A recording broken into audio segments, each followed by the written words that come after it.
Okay, so hello everyone, and welcome to the Saola in Lao and Vietnamese culture. My name is Corey Chimko. I'm the volunteer digital content technician for the Saola Foundation, and I will be taking care of the technical aspects of today's presentation. If you have any issues hearing or seeing the presentation, please let me know in the chat, or you can email me directly at corey.chimko@saolafoundation.org. That email address is also in the chat. We anticipate the presentation lasting about an hour, and it will be recorded. So if you want to turn off your video, you can do so now. We will be muting everyone for the duration of the talk, but if you have any questions, you can type them into the chat window, which I will be monitoring, and Bill will do his best to answer those at the end of the talk during the Q&A session. And there will also be time for extra unrecorded chat at the end of the Q&A session. So without further ado, I'm honored to introduce today's speaker, Bill Robichaud. Bill is one of the founders of the Saola Foundation for Annamite Mountains Conservation and serves as its president and member of the board of directors. He has been working on wildlife conservation in Laos and Vietnam for the past 30 years, much of that time in the Annamite Mountains. In 2015, the International Union for the Conservation of Nature awarded him its Harry Messel Award for Conservation Leadership for his contributions to Saola conservation. So take it away, Bill. Thanks a lot, Corey.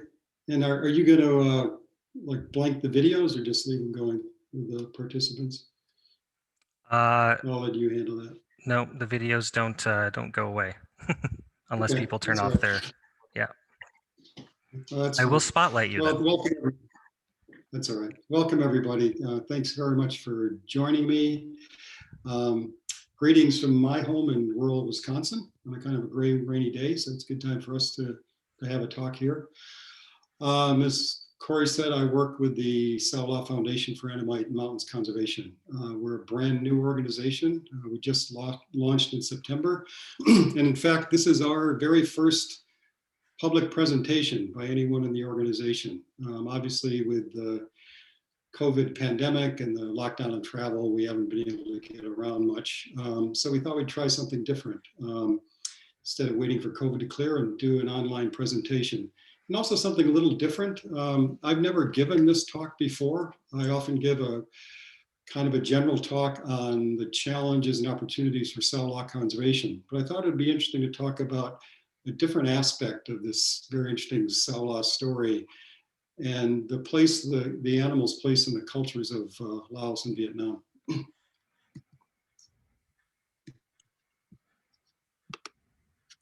So this is the part of the world we're going to be visiting today. Saola is only found in the countries of Laos and Vietnam. I've spent most of my time and work in Laos. In fact, I lived there on and off for about 10 years. In fact, my daughter's first language is Lao. I'm also very proud to report that her first English word was tiger. And tigers have actually become something of a totem for her. So maybe there's a genetic component to wildlife conservation. You should visit Laos. It's a wonderful place. This old royal capital here of Luang Prabang is a UNESCO World Heritage Site, and it is the best preserved city in Asia.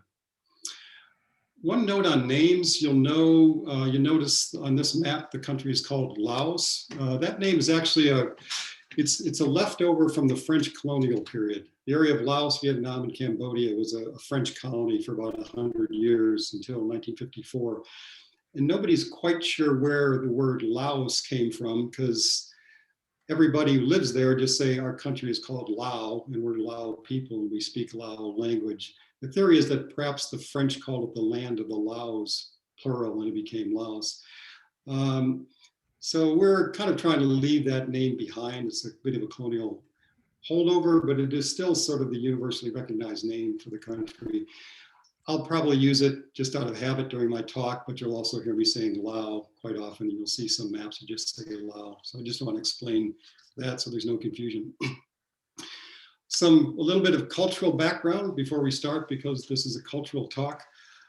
Although, as you can see, the countries of Laos and Vietnam just lie right alongside each other, they're very different culturally. Vietnam's language and culture, they have more in common with China. Laos, the cultural affinities and the language has much more in common with Thailand. And so this is like vaguely one cultural unit, and the Lao language has almost nothing in common with the Vietnamese language. Vietnamese language has more in common with Chinese, with Mandarin Chinese.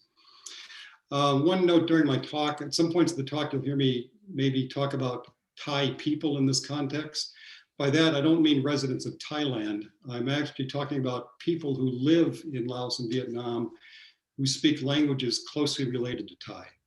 That is, they have a cultural proximity to Thailand, but not a geographic one now. Specifically within Laos and Vietnam, where we're headed today is to the Annamite Mountains. This is the mountains that our story is centered here. And this mountain range runs along the border between Laos and Vietnam. The animal Saola is found only here and nowhere else in the world. And on either side of the Annamite Mountains, Laos and Vietnam, they're somewhat mirrors of each other culturally. Laos is bordered by the Mekong River on this side. And the people along the Mekong Plain, the lowlands along the Mekong, are the people who speak Lao and identify themselves culturally as Lao. The people up in the mountains are a wide diversity of different ethnic groups. And it's mirrored in Vietnam. In Vietnam, you have the sea coast, and the people along the lowlands of the Vietnamese coast speak Vietnamese as their first language. There's a large ethnic group called the King, and they identify themselves really as, you know, Vietnamese culturally. But in the mountains, again, it's a huge mix of ethnic groups that don't have Vietnamese as their first language. In fact, through this entire range of the Saola, there are very few, if any, people that speak either Lao or Vietnamese as their first language. So today in our talk, we're going to bring this into context, and I'm going to focus particularly on two things today: language and time. But first, a bit the basics about Saola. We'll start with some basics there for those of you who don't know the story, and let's hope that's not too many by now. Saola is a new species of large mammal. In fact, it's an entirely new genus of large mammal that was first described by science only in 1992. I mean, it's not a new species, it's been a species for 8 million years, but the outside world didn't know about it until 1992. It was discovered based on horns and other remains found in 1992 in villages in central Vietnam during a field survey by the Vietnamese Forestry Department and WWF. This was quite the surprise globally. Given how large this animal is and how distinctive it is, I mean, it's not just a new species of something else, and it's an entirely new type of large animal or large mammal that wasn't known in the world. I think it's fair to say it was probably the most surprising zoological find of the 20th century. Since then, not a lot more has been learned about this beautiful animal. We know it directly from only a handful of camera trap photos. One way, this is the first one that was taken in Vietnam in 1998 from a project supported by Fauna and Flora International and the European Union. This was followed by a couple of photographs in Laos in 1999 under a project by the Wildlife Conservation Society. And most recently in 2013 in central Vietnam, a project by WWF.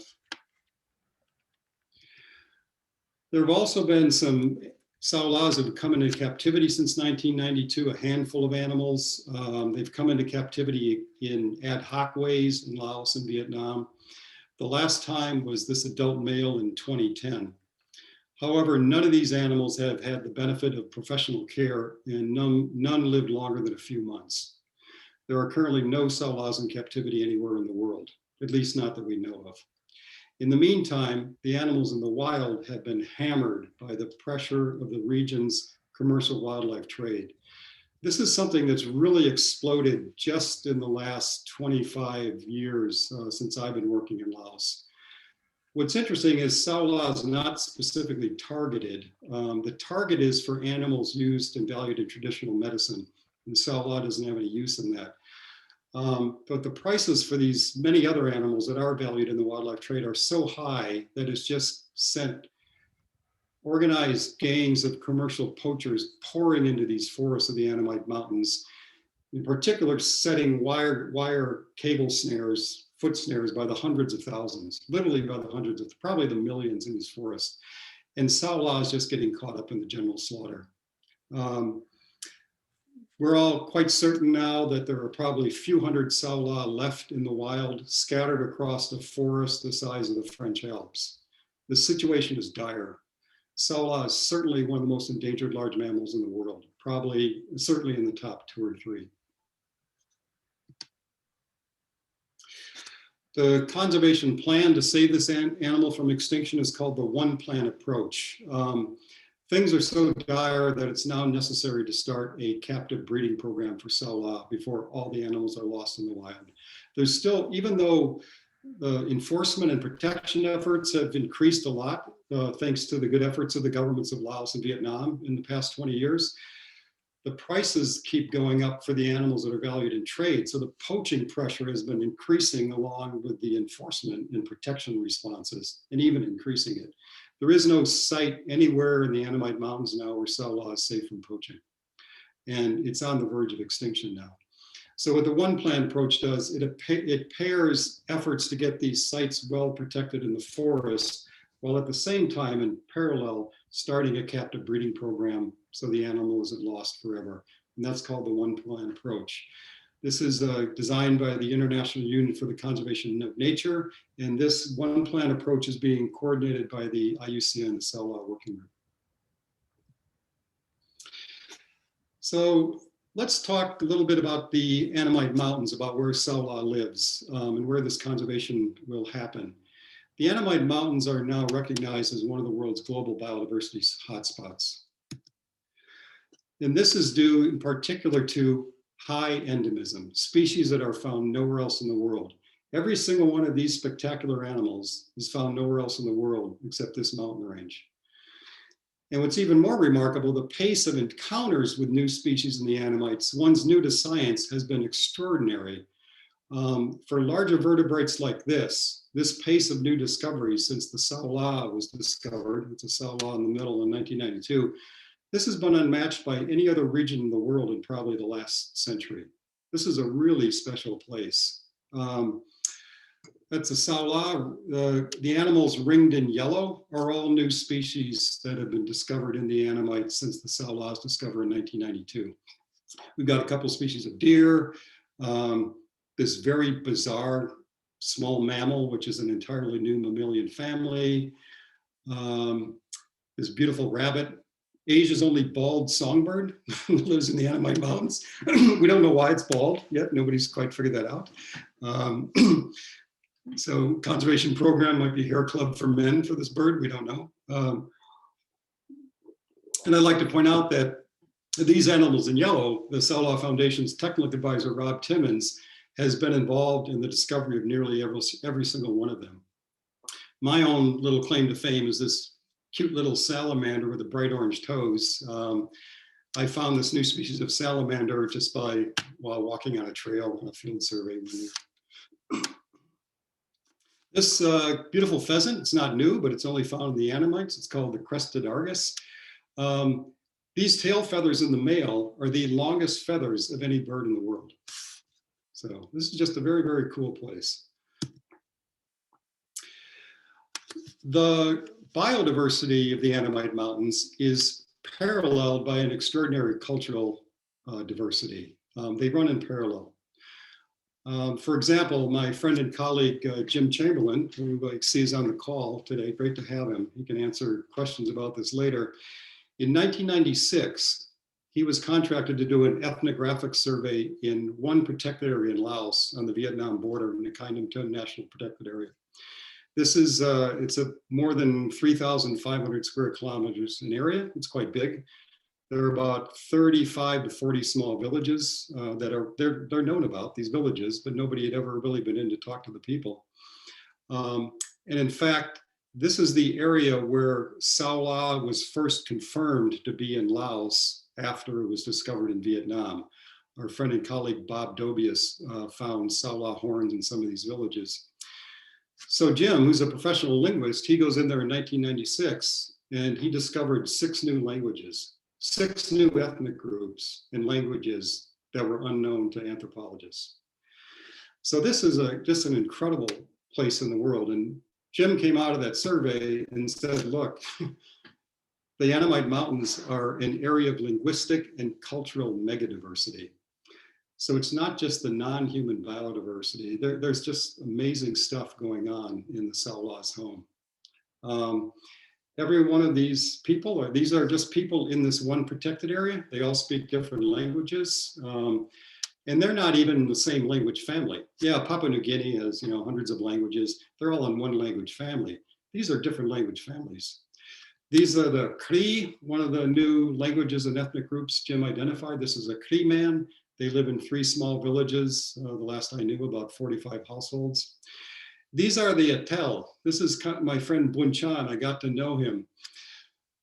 Many of these groups, like the Atel, Bun Chan, he was born in the forest. This is a group of sedentary hunter forest gatherers.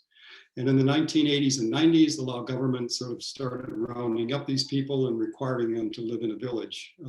They haven't adapted very well. They don't know how to do agriculture very well or village life. And when I met Bun Chan, there were only 12 Atel people left alive. He was one of only 2 men. And I've since learned that he passed away. So some of these languages are like Salah on the verge of extinction.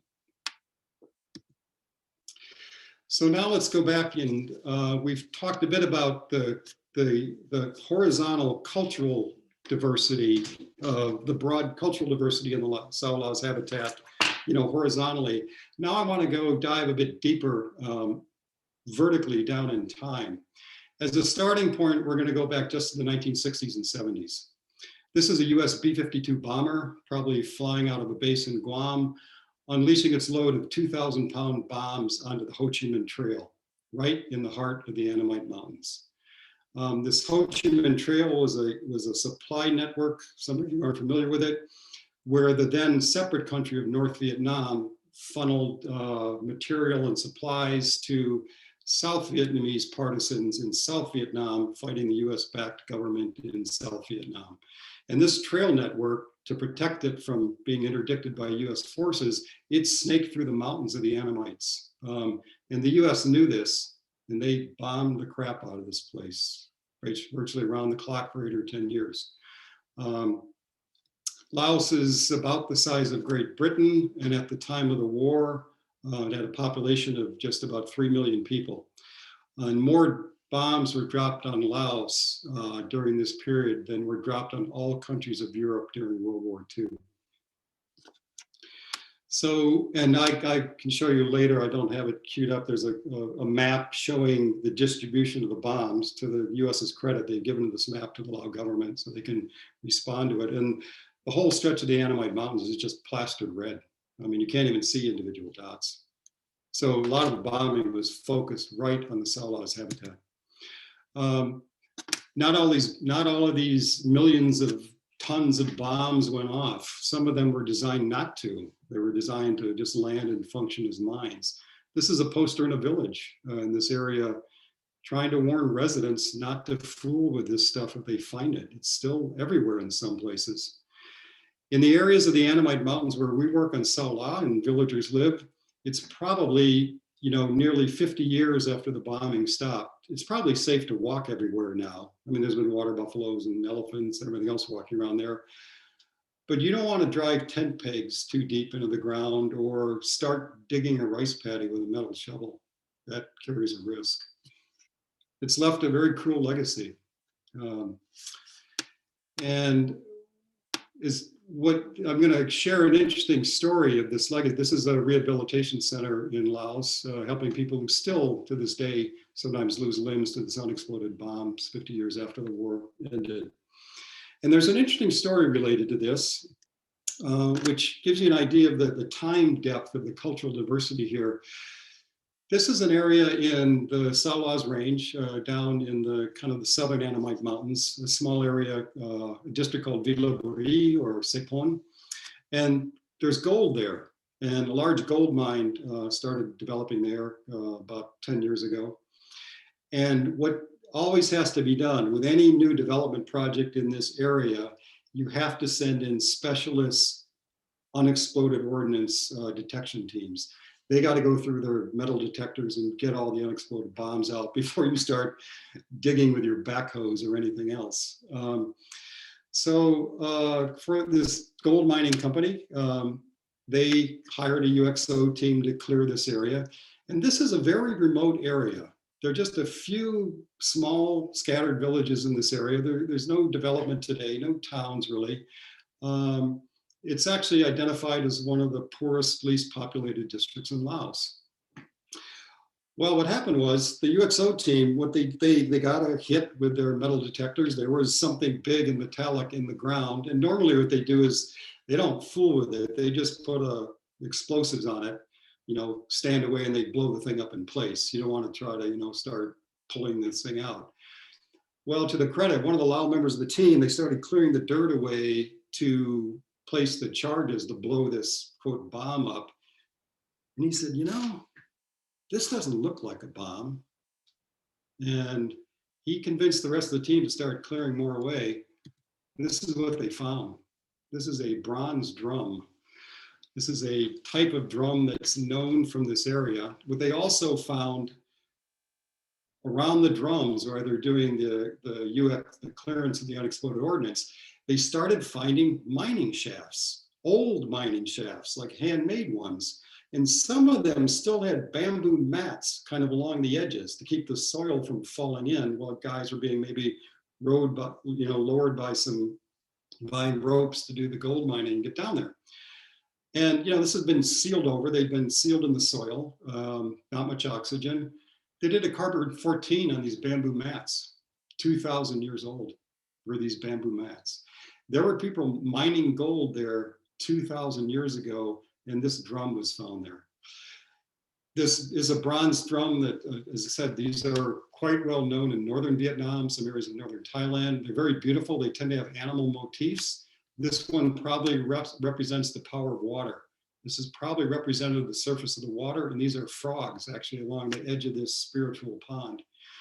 It's possible that, there's debate. This might have been smelted and cast right there. We don't know if it was imported. My belief is, given the quantity of gold there, which people were mining, I think this was, and others do too, this was put purposely in the earth as an offering to the spirits in gratitude for the gold that they were being taken out. So what we see is, you look at Laos now, these rural villages kind of, living out in their bamboo houses growing rice. But this country has a very, very deep cultural history that goes back very, very far. And you imagine all the artifacts carved out of wood that wouldn't survive for 2,000 years. So that's just to give you a sense of the cultural depth and time that we're talking about in this area. So let's go back now and talk a little bit about Saola. And I'm going to talk now about language in particular. So in 1992, this team discovered this new animal, and they published this article in the journal Nature announcing to the world the discovery of this new genus of large mammal.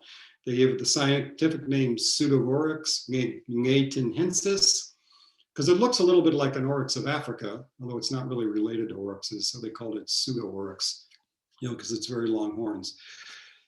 The genetic analysis showed it was actually quite closely related to cattle, wild cattle. So they started out giving it the name Vuquang ox. Nobody knew the name Saola at that time, or apparently nobody knew. That name came later, the Saola, when it was realized that's what a lot of the local people called it, was a Saola. This is the biologist George Schaller in Laos doing a survey. And we did some surveys together for Saola, and this is George holding a Saola. What the word means in Lao, it's a compound word. Sao in Laos is the word for a post or like a leg, like of a table or a chair is the sao. And La are these little spinning wheels that villagers use up in the villages in the Saola's range. So the Sao La, the La of the Sao, are these long posts that support the drum on which the thread is spun. And local people say, yeah, these are about the same size and shape as the Saola's horns. So that's what they call the animal, the Saola. And it's the only name, the only animal name in whose international common name comes from the Lao language. So its name literally means, you know, old spinning wheel posts. One of the members of the Saola Foundation's Advisory Council, Michelle Thompson, she published a fascinating book chapter on this whole story of the naming of Saola and how the Saola name was found first by anthropologists after it was discovered in 1992. I mean, we could have a whole talk, or Michelle could give a whole talk just on the interesting cultural history of finding the international name for Saola. One thing that we found out via anthropologist Frank Brochen, this paper, or since 1992, is not the first published reference of Saola. That was actually in 1912. One of these energetic missionaries, French missionaries, worked in Laos. Theodore Guignard, he published this Laotian French dictionary, and he was collecting vocabularies up in the mountains. He was actually right on the Saola's range in the same province, Guyana, where that first camera trap photo was taken. But he was working with these Thai people that I mentioned who speak Thai Lao languages, and he was collecting vocabularies from them, even though he was on the Vietnamese side of the border. And on page 764 of his dictionary published in 1912, you will find Saola, which he defined species of antelope of the rocks. So this is in fact the first published reference of Saola. But it goes back, so Saola is, the Lao word for the animal. But what about the other languages in Lao? I mean, there are approximately, this country the size of Great Britain, there are approximately 200 languages spoken in Laos. This is a Ha village in northern Laos. And this was a very interesting experience. Nobody in the village spoke Lao. And of course, I don't speak Ha. I was in this village as part of a survey. I stayed there for 2 or 3 days. These people and I, we had no language in common. They didn't know how to say hello in Lao. I was saying sabadi to them, and they were like, they didn't seem to know what I was saying. We did find somebody's cousin was visiting who had served in the Lao army for about a year, and of course learned Lao. So he knew Lao, not even as well as I did, but he served as translator. But it was such an interesting experience, and it was a beautiful story for me because this is the village headman, this young guy here, and by convention, I stay in his house. When a stranger comes to the village, you stay in the village headman's house. This is him, his wife, his children. This is his father. And we had not a single word in common of any language. But by the end of my 2-day visit, they asked me, I was able to figure out what they were saying by this other guy. They asked me to be the goddaughter to their little daughter. Of course, I was happy to do it. And the request it involved sacrifice of a chicken. And they asked me to give their daughter an additional name from my language as part of the ceremony. So I have my own goddaughter in America, Jennifer. So I named this little girl Jennifer. And this was about 12 years ago. It's on my bucket list to go back to this village one day with these photos and find Jennifer and see how she's doing. The Hmong are one of the very interesting languages and ethnic groups. The Hmong are very common in the Saola's range. They haven't been in this area for a long time. The Hmong, the main kind of center of the Hmong are in China. They've been moving south the last several hundred years, and they've only arrived in Laos and Vietnam probably within the last 300 years or so. Hmong language is very rich. It's also very challenging. Hmong has 8 tones. Mandarin Chinese has 4 tones, which we Westerners can find difficult to learn. Lao has 6 tones. Hmong has 8 tones.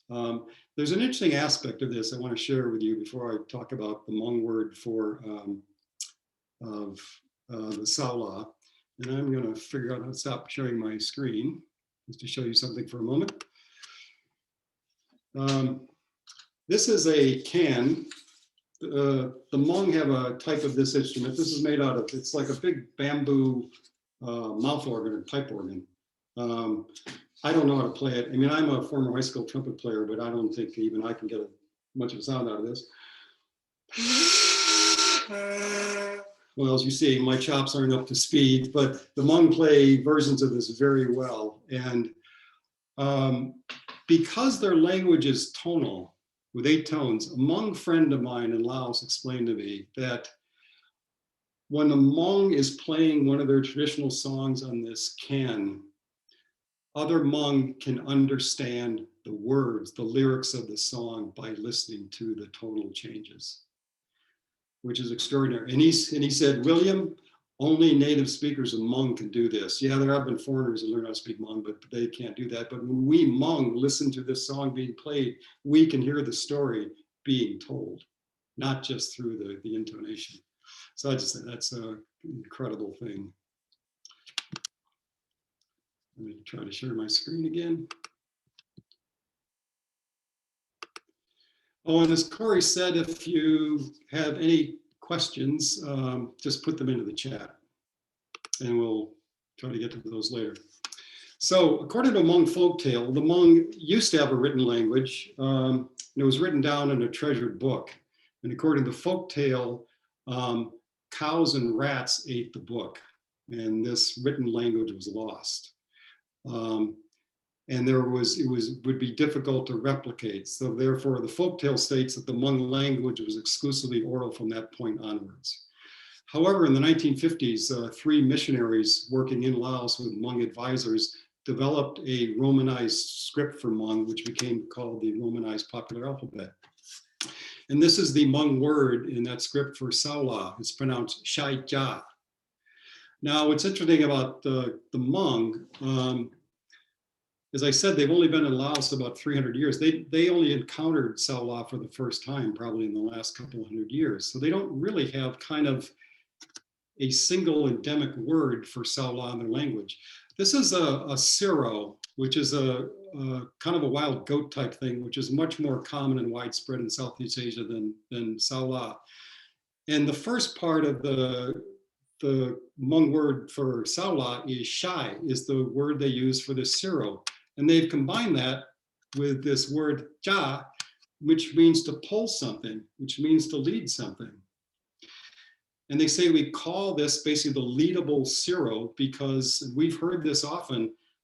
Saola is just such a calm, gentle nature.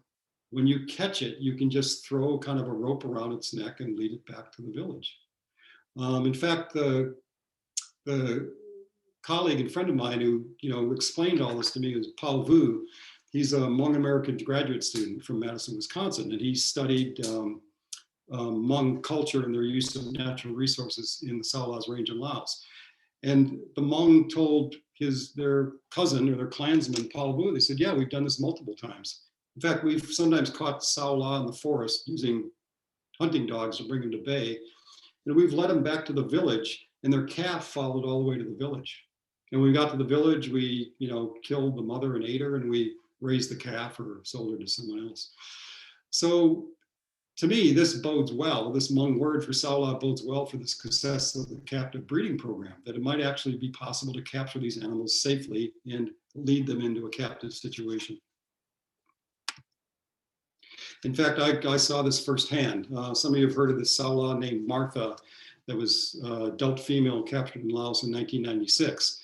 I happened to be there at the time and spent about 3 weeks just observing Martha. Again, she wasn't under good care. She was in the little private menagerie of an army general and his staff who were trying to figure out how to take care of her. Yeah, and one day they took her out of her pen with just a line around Martha's neck, and they led her to another area and tied her up, and she just followed along like a dog. She was probably really freaked out and really stressed. But still, there's no way you could have done this with one of the deer in the menagerie or one of those siro. This was something quite different. So let's go back in time for Saola. We've talked about language. Now we'll go back in time. Before Saola was discovered in 1992, this was a bit of a puzzle. These are ear pendants from a culture that was known from central and southern Vietnam more than 2,000 years ago, about 2,000 years ago. And archaeologists puzzled over what animal this represented because it didn't really match anything they knew. Yeah, maybe Ciro, but the horns are so long. And it wasn't until 1992 that they came to consensus that, God, this is probably Saola. Notice the tongue hanging down here. I'm going to come back to that. And same thing. This is this paper by this anthropologist Renecki. This is one of those bronze drums, like I showed you, was found in Laos, and they're often coated on the outside with engravings. And look at these engravings from this drum that is probably more than 2,000 years old, and from an area where Saola isn't known now. This is almost certainly a Saola. There's nothing else the artist would have had contact with that looked like this with horns this long. And look again at the long tongue sticking out. When I was with Martha in the menagerie, she, as I said, she just didn't pay any attention to people. She exhibited no fear of people whatsoever. And I was actually standing next to her in the pen once taking some measurements, but she was very afraid of dogs. And a little dog, just like a little laptop dog, it was the little dog of General Chang's chauffeur, one of these little Lhasa Apso old lady dogs, I call them, trotted by about 10 yards from the pen. Martha got a whiff of this thing, and she just went into this stereotype defensive posture. She put her horns down, pointed them at this dog. I was standing right next to her. She wasn't paying attention to me. She snorted through her nose and her tongue hang out, and she started drooling on the ground from her tongue hanging out, thrusting her horns at the dog. And apparently this is common with other hoofed mammals. When they're threatened, their tongue will hang out in their drool. And it's interesting that that's what's shown on these carved on these artifacts, because of course, people are most likely to come in contact with a very shy animal when they capture it. And that's what they see a Saola doing, is hanging the tongue out. So that is possibly, part of the reason that that's depicted in these artworks. So what about Saola today? I'm going to wrap up now because I want to leave time for questions, but I just want to say a little bit about how do we keep this beautiful animal in the culture today and not just have to look at it on carvings on drums 2,000 years ago or earrings or old camera trap photographs. This is going to be a challenge. The problem isn't local people. The problem isn't the villagers killing it for food. I mean, Saola, it was never common, but it was fine until it was discovered in 1992. For a variety of reasons, things have gotten much worse then. Part of it was its discovery, because like that General Chang, he put out a reward to villagers to catch one of these new species for his little zoo. And one was caught, and we know of a few others that were killed in the attempt. So it's going to be a challenge. And what I hope we can do is develop a new just culture of value around this animal and bring it into our culture today and really do kind of a cultural conservation about this incredible example of beauty that we have in the world. And that's why we started the Saola Foundation just a few months ago. And our organization, we have two very specific goals that we're going all out on. The first is to raise the significant but not unreachable amounts of money, the funding needed for the comprehensive implementation of the Saola 1 plan. This is going to take some millions of dollars. Let's make no mistake about it. Two is to use some of that funding initially to field an unprecedented, all-out 2-year best science search for the last Saolas, mainly in Laos, so they can be saved. So that's the challenge ahead of us, finding some of these fewer than 100 solitary forest-dwelling animals scattered through this huge montane forest. But we think we can do it. We can't do it alone. That's the main thing. For starters, I want to thank our founding donors who took a chance on us when we were just a startup in the garage, just an idea, a dream, and their faith in us, especially trying to roll out a new organization to do some fundraising during the challenging time of a global pandemic, not something I would recommend to anybody. This is the reason we're doing so well, and while I'm here talking to you today, is these founding donors who gave us seed funding before our public launch. Wrocław Zoo in Poland was also an early important supporter. The organization Synchronicity Earth, as well as Ostrava Zoo in the Czech Republic, Germany's Opel Zoo, and Zoo Boise here in the United States.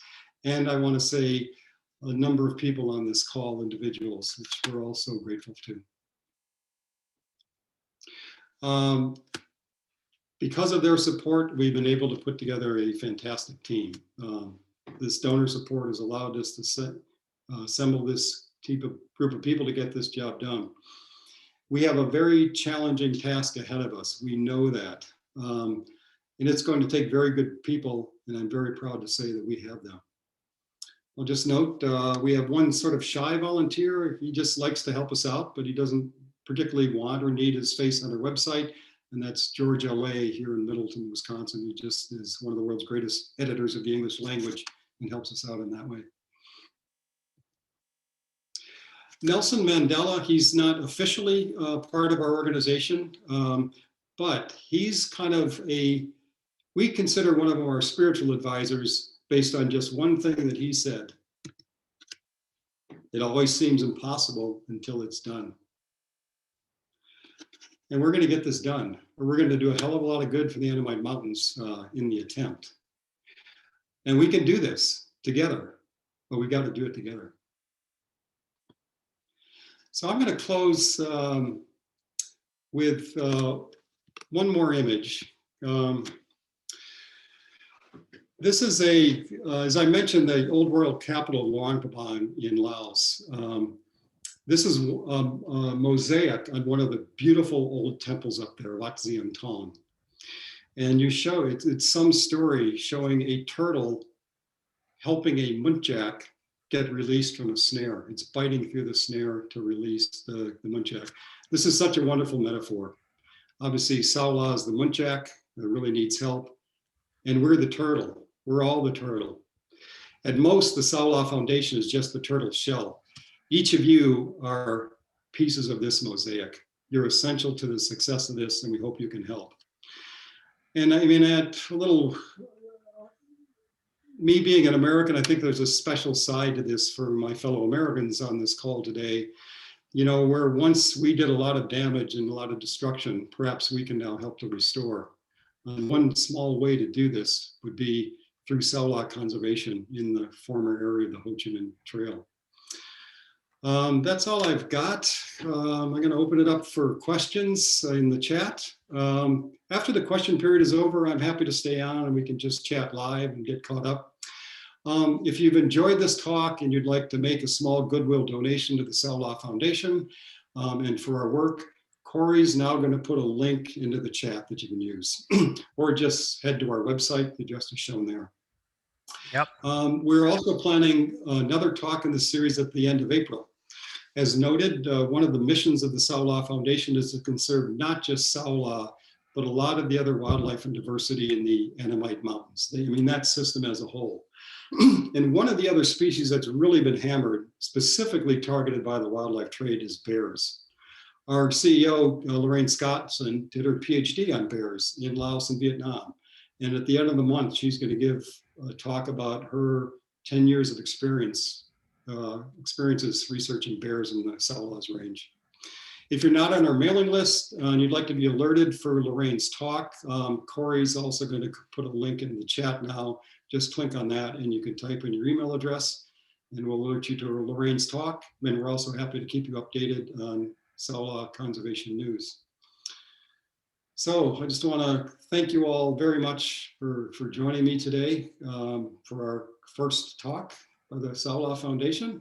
Feels like something of a milestone for us. And with that, I'll be happy to take questions. Thank you very much. Hey, Bill. Can you hear me? Yes, I can. Okay, so I've got a couple of questions that were asked in the chat during the talk. First one is from Jane Marr. She asks if you can discuss the apparent effects of the long Vietnam Wars on the diversity of life in the mountains. Yeah, it must have been significant. There was the spraying of Agent Orange. I've watched videos of the B-52s dropping their bomb loads onto this forest of the Annamite Mountains. I mean, it's awe-inspiring and depressing. I don't even want to think how many Saolas, tigers, elephants were killed by that bombing. We don't know if it's ever really recovered. I mean, if you look at where the bombing was, and there's in the Saola's range, there are gaps in the known range of Saola where the bombing was most intense. This could be causal. But also, that all ended 50 years ago, and Saola was still around in pretty good numbers until 1992. It has plummeted significantly then, because the real issue now is this commercial wildlife trade. That's the catastrophe that is really now pushing the animal to extinction. And if we can't get a handle on that, it's not just Salah. I mean, anything walking in those forests is prone to this snaring. Okay. Sarah Fisk has a question. Would increased tourism... Sorry. Yeah. Would increased tourism support the conservation of this amazing area or hurt it? I think it can help it. In fact, check out a wonderful organization called Asian Arcs. They're one of our kind of partners. They're also a new organization like us. They need a lot of support. If you go to you'll find their website, Asian Arcs, and they are doing just this model in one of the most important areas we've identified for Salah. In fact, we kind of directed Asian Arcs. They are a new model of conservation where they are working with the Lao government to actually get a land concession for this core area where we think there may be Saolas, and managing it for ecotourism, and them having the responsibility to protect it and have the ranger patrol so the tourists want to come there. And it's just like right now in parts of Laos and Vietnam, a logging company can go get a logging concession from the government and go in and log the trees. It doesn't mean they own the land. It means they have the right to go log the trees. This type of concession for a large area has never been done for tourism, where then this private company is actually responsible for the management and protection of the area, who, if the ecotourism works well, will have a lot more resources at their disposal, financial resources, than just the small units of the Lao government, even though they will be working in partnership. So this is a really timely question, and check out Asian Arcs. And kind of a follow-up to that, she was asking if the local people are involved in the commercial poaching trade, or are they trying to stop it? A bit of both. I mean, some of them are involved in it, but it's mainly external people. In Laos, the main issue is organized commercial gangs coming across the border from Vietnam, because the trade networks go up to China. So the stuff they come, and also, I mean, the population of Vietnam is around 100 million. Population of Laos is only about 5 or 6 million. So just by osmosis, a lot of the pressure is coming from Vietnam. But what I think is hope for Salah in particular is local people have no use for it. It doesn't threaten their crops. I mean, a lot of animals go in and eat the rice. Salah doesn't do that. It stays in the forest. They can't get a lot of money for it. Even they never saw it very often, so they wouldn't go out Saola hunting. They just go out hunting for meat, and if they saw a Saola, they would shoot it. So they certainly do have a role to play in its conservation, and this is a cultural shift we've seen. Until 1992, Saola was just another animal they had running around in their forests. They just thought it was everywhere, like wild pigs are all over, the Northern Hemisphere, or at least, Eurasia. We've now given the perspective, the only place in the world you have this incredible animal is in the forest in your backyard. And the world is really interested in this. God, you can see the pride in them developing in Salah. That said, I just want to share a very quick, interesting story that our colleague Paul Vu ran into about these cultural changes. I mean, they can go both ways. There's now a culture of snaring, which we didn't used to have. The Hmong of his clan that Paul was working with in central Laos right near the area where Martha was caught. I think some of the same villages he was working with. There were areas of the forest where the Hmong never used to go for hunting because there were sort of malevolent spirits there, or spirits they were worried about could be if they didn't make enough offerings to them. And they were afraid to go there. Now they go there hunting because they all have cell phone cameras, and spirits are very afraid of getting their picture taken. And if you show up in this forest with a cell phone camera, the spirits flee. So now, as these areas have, roads have come in and development, and they have access to, everything we have, some of these villages, there are these interesting cultural changes, completely unpredictable, which are not going to be beneficial for Salah. And that's one example. Okay, next question is from Brooke Truesdale. She asks, would Saola do well in skilled managed care? I'm sorry, I was waving hi to Brooke while you were Sure. talking. Would the Saola do well under skilled managed care? Yes, we think it is. All the captive breeding experts we've talked to around the world are confident that this can be done. As they said, look, we've figured this out for every ungulate in the world, and we can figure this out for Saola too. On that, one of the members of our Saola team on our advisory council is Steve Schurter. He's director of the White Oak Conservation Center down in Florida. Steve is one of the world's okapi guys. If you know okapi, it's another one of these spectacular large hoofed animals that was only discovered in the early years of the 20th century. It's a solitary, lives in dense forests in Central Africa. Steve's one of the guys who helped figure out how to bring okapi safely into captivity and keep them alive. And okapi do very well in captivity. So yes, we're confident it can be done. Can we guarantee that 1 or 2 or 3 Saolas won't die initially? We can't, and we've been very clear to this, the governments of Laos and Vietnam. If the first 1 or 2 through some accident or something die, we can't shut down this program because that will doom the animal to extinction. So we're confident we can solve this. And there's a lot of research, or has been research going on in the background to figure it out in advance. And I'll just sum it up this way, Brooke.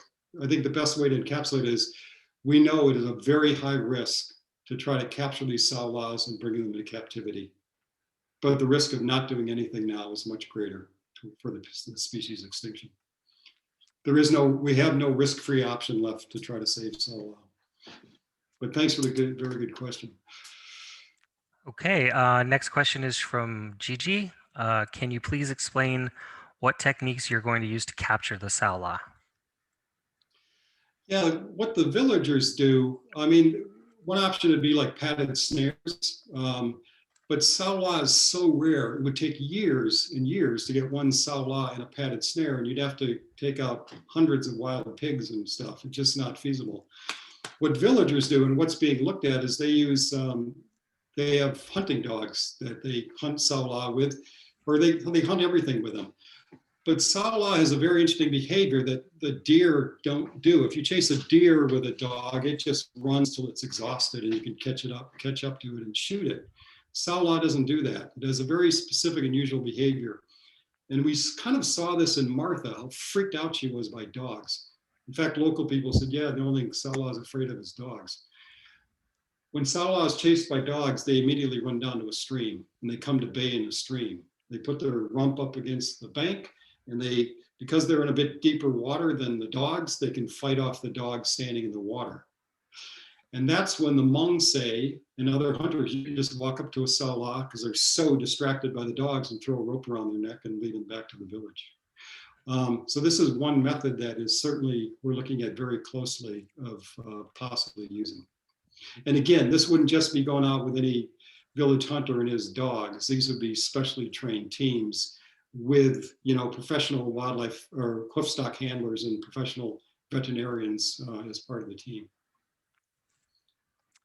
Okay, thanks. Next question from. Sorry, just add, it's a parallel for those of us who live in the United States. Walk around the Rocky Mountains or the Sierra Nevadas and try to see a cougar. You can walk around there for years and not see a cougar. Go out with some cougar hounds, and the cougar runs right up a tree. unfortunately, guys, then a lot of people shoot it, but it's very easy to capture a cougar once you chase it up a tree. Saola does the same thing. It just runs down to water instead of up a tree. Although a villager did tell me he saw a Saola run up a tree. And if we have time to tell you that story, I will. That's another story. That sounds amazing, actually. Okay, next question from Bill Hackett. Just FYI, there's about 3 or 4 questions left. Okay. Question from Bill: how do you market the foundation to create awareness and to create fundraising opportunities? How do we do what? How do you market the foundation to create awareness and to create fundraising opportunities? We get advice from guys like Bob Hackett, for once, the guy who answered the question.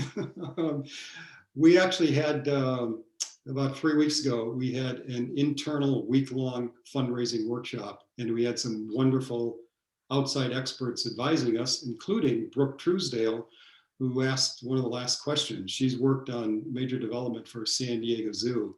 And we had a couple experts, Susie Ofer Woolley with us, and Jennifer, who's also worked with San Diego Zoo. And we are actually right now developing that marketing strategy. It's going to be, the first draft should be in paper within the next week. And it's something we're looking very closely at. And we would be delighted to get any brainstorming examples or ideas from anybody. And if you want to be part of helping us brainstorm this, and you have experience in marketing, by all means, please get in touch with us. Corey the email address is info@saolafoundation.org, and Corey can put it in there. And also, if you want to know about Lorraine's upcoming talk or get on our emailing list, you can just type your email in the chat and we'll get you entered as well. Yeah, absolutely. I just threw it up there for everyone. Next question from Nu Cho. What is the Laos government perspective on this animal, its conservation, and what investment, if any, have they put into the project? The Lao perspective on it now is fantastic. To be honest, it wasn't so great about 15 years ago because they were very interested in developing hydropower in these areas and other things. And there was a lot of concern about Salah interfering with some of these development projects. That would be a topic for another entire talk. In the last several years, it's been fantastic. And this is coming from the top down from a new prime minister in Laos that took over, was elected into that position by the National Assembly several years ago. And the Lao government is serious about conservation now. I know this by talking with the senior officials. We know this. Everybody who's been working in Laos, for 30 years, this is currently the best environment for government support of wildlife conservation since Laos has been a country. And specifically, they're very committed now to Salah conservation and really trying to save it. Laos is still listed as one of the world's least developed countries by the United Nations. I think that's a horrible, crappy designation. If you're going to label something, a country like Laos, why don't you label it one of the world's most biodiverse countries or one of the world's most culturally rich countries? Well, now UNDP stuck them with least developed country, and Laos is desperate to get out of this. So clearly, the very high priority of economic development. But the government ministries in charge of conservation, they are fully on board with this one plan approach to save Salah in both Laos and Vietnam. So all of us, the Saola working group, the Saola Foundation, we're trying to work as quickly as possible in this favorable political environment. Because you don't know when it'll change. Another new prime minister in Laos could come in, or in Vietnam, who isn't as enthusiastic about it. But the news around that is very, very good. After, frankly, a lot of struggle for the first half of our careers in Laos.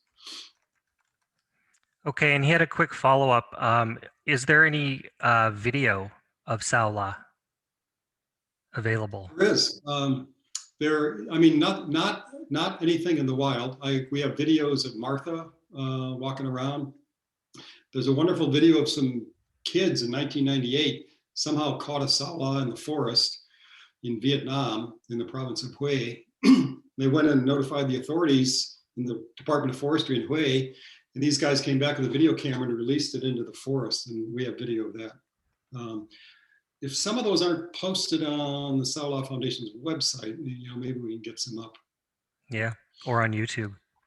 I mean, if people stay around afterwards, I can pop my screen on, share my screen and show you some of them. After we wrap things up, I'll hang around for a while. Cool. Okay. Just let me know if you want to quit, Bill. There's 3 left now. I keep getting the odd one trickling in. So. Well, we're still good. It's only been an hour since I started. We said about an hour, so let's keep going. If people are still have questions, I'm happy to stay on. Next one's from Howard Olson. Does the U.S. government sanction or pressure governments that are lenient with the wildlife trade? And does Saola Foundation lobby governments that allow wildlife trade? Yes, the U.S. government has actually taken this as quite a priority issue within the State Department. And I think especially the current administration is making this a priority. The Salah Foundation doesn't get involved with that, of pressuring the governments, because we're just keeping our head down on these 2 things: raising the money and finding the last Salahs. We can't spread ourselves too thin. There is a wonderful organization that I've done a lot of work, not for, but with, Wild Aid, based in San Francisco. And they've done fantastic things in China, because a lot of the demand is in China, traditional Chinese medicine demanding all sorts of things. And then the supply countries are Laos and Vietnam. Although there is demand in the urban centers, Vietnam and Thailand and Laos as well, not to let them completely off the hook. But Wild Aid has been doing fantastic work on the demand side of changing the culture again in China, where this is no longer a status symbol. And they've got these great television ads produced with the Chinese that are seen by hundreds of millions of people. It's like that NBA basketball star Yao Ming. He's on videos being served like like shark fin soup at a banquet, and he pushes his bowl away. Something like real men or real superstars don't eat wildlife. And Wild Aid has been able to document decreases in demand. I mean, we still got a ways to go to catch up to it. But there are organizations who specialize that, who are working with it in parallel, and we absolutely support. It's not something we in the Salah Foundation have expertise in, so we'll leave it to them. Okay. Next question from Martha Hurley.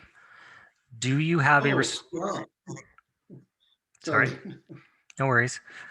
Do you have a response mechanism for to the local capture of a Saola? In other words, what happens if there's a local capture? Do you have a network of communications and a response team? Yeah, thank you. Hi, Martha. Martha Hurley is another old hand from Vietnam and Laos, from the American Museum of Natural History, at least at one time. Yes, Martha, the Salah Working Group has developed a rapid response protocol of exactly what to do if the phone rings and somebody says, oh, the government has confiscated a Salah, or a ranger team found one in a snare. And the Saola Foundation is taken on an initiative to really support this. So we got two generous grants, one from Opel Zoo in Germany recently, and one from Zoo Boys in the United States. And we now have $11,000 in a Saola Rapid Response Fund. So when that phone call comes, and the Saola Working Group needs to implement one of its protocols, or if something happens in Laos, we have money instantly available to fly the wildlife veterinarian over there on a moment's notice, or whatever it's going to take to respond to this. And if anybody out there is interested in learning more about this Saola Rapid Response Fund and wants to contribute to that specifically, just let us know. But excellent question, because I've touched Saolas in captivity. It was at a time when they weren't ready. The facilities were not ready yet to keep them in captivity, and nobody had control over the animals. It was all just kind of an ad hoc thing. The Salah Work Group is working with the government of Vietnam to develop a captive breeding center now on the edge of Bac Ma National Park in Vietnam, which is part of the Salah's least historic range. So there'll be a place to put animals if they are found unexpectedly while the capture efforts are developed. Okay, and this is the last question from chat. from Sarah Fisk. It sounds like your focus is on the captive breeding. Is there any other organization that is trying to stop the poaching? Yes, there are excellent organizations working on that. I mean, that's mostly what the efforts have been the last 30 years, is everybody trying to work on the protection side. And then within the Salah working group, it was finally recognized that that wasn't going to be enough in time. But certainly in Laos, the Wildlife Conservation Society, the Wildlife Conservation Society's program in Vietnam is also all about stopping the wildlife trade. They have an incredible program there. The main focus of WCS Vietnam is interdicting the wildlife trade. WWF, both in Vietnam and Laos, have a lot of projects going on the protected area management side. Fauna and Flora International, Save Vietnam's Wildlife, a fantastic organization started by Vietnamese guys are working on this. God, I'm forgetting some names. There's a couple other really good Vietnamese organizations that are working on site-specific activities on this protection side. And this is going to be a huge task because this one plan isn't about having a few Salahs safeguarded in a captive breeding center zoo that you can come look at these. No, it's about having Salah in the wild safely. So we need to be working with all these different partners together, everybody working together in this one plan. Some people working on stopping the wildlife trade, other people working on getting the protection mechanisms, set up on the ground so that then these sites are safe to release Salah into when the captive breeding program is a success. And Asian Arcs is another one that I mentioned. Okay, I got one more. This one is from Linda Tabor Beck. Let's hope Salah breeds this quickly. Yeah, right. Do you have a site chosen for the captive breeding program, and how soon will it be ready to start? So the Salah work group is taking the lead on that, and they've identified the site. They're working with the Vietnamese government to develop a breeding center right in the administrative zone of Bac Ma National Park in central Vietnam.